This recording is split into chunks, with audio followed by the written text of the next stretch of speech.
ഒരുപാട് ഇഷ്യൂസ് നിലനിൽക്കുന്നുണ്ട്. ഗാൽവൻ വാലിയിലെ ഇഷ്യൂ ഉണ്ട്, അതേപോലെ തന്നെ അരുണാചൽ പ്രദേശിലെ ഇഷ്യൂ ഉണ്ട്. ഇതൊക്കെ എത്രയോ കാലം പതിറ്റാണ്ടുകളായിട്ടുള്ളതാണെന്നേ, ഇന്നും ഇന്നലെ ഒന്നും ഉള്ള സംഭവം അല്ല അത്.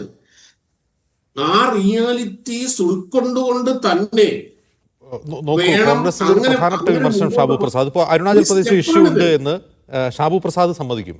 പക്ഷേ പ്രതിരോധ മന്ത്രിയോ പ്രധാനമന്ത്രിയോ ഒന്നും സമ്മതിക്കില്ല, അല്ലെങ്കിൽ വിദേശകാര്യമന്ത്രി സമ്മതിക്കില്ല. അവിടെ ഒന്നും ഉണ്ടാക്കിയിട്ടില്ല. അവരൊരു വില്ലേജ് തന്നെ ഉണ്ടാക്കി അരുണാചൽ പ്രദേശ് അതിർത്തിയിൽ എന്ന് പറയുമ്പോൾ അങ്ങനെയൊന്നുമില്ല എന്നാണ് നിഷേധിക്കുകയാണ് രാഷ്ട്രീയ നേതൃത്വം. ഒരു കാര്യമുണ്ട്. ഇപ്പം ഇത് ഈ ഓരോന്ന് അവരുടെ കയ്യിൽ തന്നെ ഇരുന്ന സ്ഥലങ്ങളിൽ, 62 യുദ്ധത്തിൽ അവർ പിടിച്ചെടുത്ത സ്ഥലങ്ങളിൽ അവിടെ അവർ വാലിയും കാര്യങ്ങളും ഉണ്ടാക്കുന്നത്, അത് നമ്മൾ ക്ലെയിം ചെയ്യുന്ന നമ്മുടെ സ്ഥലം തന്നെയാണത്. നമ്മൾ ക്ലെയിം ചെയ്യുന്ന 62 ഇവർ ദാനം കൊടുത്ത ഒരു പുല്ലുപോലും മുളക്കില്ല എന്ന്, പുല്ലുപോലും മുളയ്ക്കാത്ത ഭൂമിയല്ലേ കൊണ്ടുപോട്ടെ എന്ന് പറഞ്ഞ് അന്നത്തെ സർക്കാർ കൈയൊഴിഞ്ഞ സ്ഥലത്ത് അവർ ഗ്രാമങ്ങൾ പണിയുന്നുണ്ട്. നമ്മുടെ സ്ഥലം തന്നെയാണത്, അന്ന് കൈവിട്ടുപോയ സ്ഥലമാണത്. ഇപ്പൊ എന്ത് ചെയ്യാൻ പറ്റും? അതേപോലെ കാര്യം. എന്നിട്ട് അങ്ങനെ ചരിത്രത്തിൽ കാണിച്ച ഒരുപാട് വിഡ്ഢിത്തങ്ങൾക്ക് നമ്മൾ ഇന്ന് ഒരുപാട് വില കൊടുത്തുകൊണ്ടിരിക്കുകയാണ് നമ്മുടെ രാജ്യം ഇപ്പോൾ. അതുപോലെ ഞാൻ പറഞ്ഞല്ലോ ഇത്. പക്ഷേ ഇനി എന്ത് തന്നെ പറഞ്ഞാലും ഇത് സഹസ്രാബ്ദങ്ങൾ പഴക്കമുള്ള രണ്ട് സംസ്കാരങ്ങളും രണ്ട് ജനതകളും തമ്മിലുള്ള ബന്ധം കൂടിയാണിത്.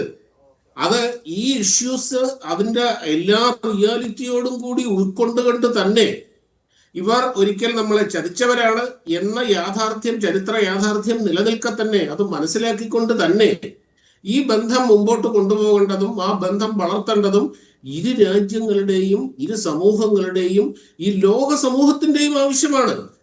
ആ യാഥാർത്ഥ്യം ഉൾക്കൊണ്ടുവേണം. അല്ലാതെ പഴയ പോലെ ഇന്ത്യ ചീനി ഭായ് ഭായ് അവനൊരിക്കലും നമ്മളെ ആക്രമിക്കില്ല. ഒരു സോഷ്യലിസ്റ്റ് രാജ്യം മറ്റൊരു സോഷ്യലിസ്റ്റ് രാജ്യത്തിനെ ഒരിക്കലും ആക്രമിക്കില്ല. അതുകൊണ്ട് നമുക്കൊരു സൈന്യമേ വേണ്ട എന്ന് പറഞ്ഞ ആദ്യ പ്രധാനമന്ത്രിയുടെ രീതിയല്ല. അതുപോലെ മറ്റൊരു കാര്യം പറയാം. ഇപ്പോൾ ചൈന, ഈ അമേരിക്കയുടെ ഈ താരിഫ് അതിനൊരു കാറ്റലിസ്റ്റ് ആയിട്ടുണ്ടാവും ഇപ്പോഴത്തെ ഈ ഒരു ടോക്കിനും ഇപ്പോൾ ബന്ധം ഉണ്ടാവുന്നത്. പക്ഷെ അത് മാത്രമല്ല ഇതിന്റെ കാരണം. അതായത് ഈ ഓപ്പറേഷൻ സിന്ദൂർ തെളിയിച്ച ഒരുപാട് കാര്യങ്ങളുണ്ട്.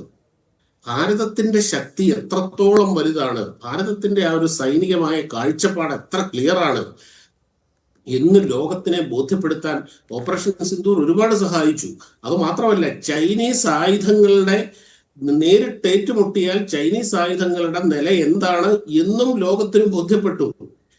അതായത് തങ്ങൾ കരുതുന്നത് പോലെയുള്ള ഒരു രാജ്യമല്ല ഇത് എന്ന് ചൈനീസ് ഭരണാധികാരി. ഷാബു പ്രസാദ് പറയുന്ന ഓപ്പറേഷൻ സിന്ദൂറിലൂടെയുള്ള ഇന്ത്യയുടെ ആ ശൗര്യം കണ്ട് ചൈന എന്നാ ഇന്ത്യയെ കൂടെ കൂട്ടിക്കളയാം, ചൈനയുടെ എന്തോ ആവശ്യം പോലെയാണ് പല ഘടകങ്ങളിലൊന്നാണ് ഞാൻ പറഞ്ഞത്.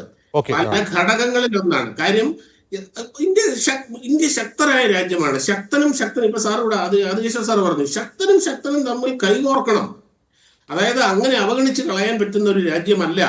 കാര്യം അത് സൈനികമായിട്ടാണെങ്കിലും സാമ്പത്തികമായിട്ടാണെങ്കിലും എല്ലാം കൊണ്ടും അങ്ങനെയുള്ള ആ ഒരു സഹകരണം കൊണ്ട് തങ്ങൾക്കും ഗുണമാണ് ഉണ്ടാവുക എന്ന യാഥാർത്ഥ്യത്തിലേക്ക് ചൈന അവരും ചെന്നിട്ടുണ്ട്.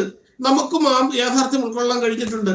ഇതെല്ലാം കൂടിയാണ്. അതായത് ഒരു ഫാക്ടർ മാത്രമല്ല, അതൊക്കെ വൺ ഓഫ് ദ ഫാക്ടേഴ്സ് ആണ്. അങ്ങനെ ഒരുപാട് ഘടകങ്ങൾ ഒരുമിച്ച് വർക്ക് ചെയ്തപ്പോൾ ഈ താരിഫ് ഇഷ്യൂ എന്നുള്ളത് ഒരു കാറ്റലിസ്റ്റ് ആയിട്ട് വർക്ക് ചെയ്തു എന്ന് ഞാൻ കാണുന്നുള്ളൂ. അതാണ് എൻ്റെ ഒരു ഒബ്സർവേഷൻ.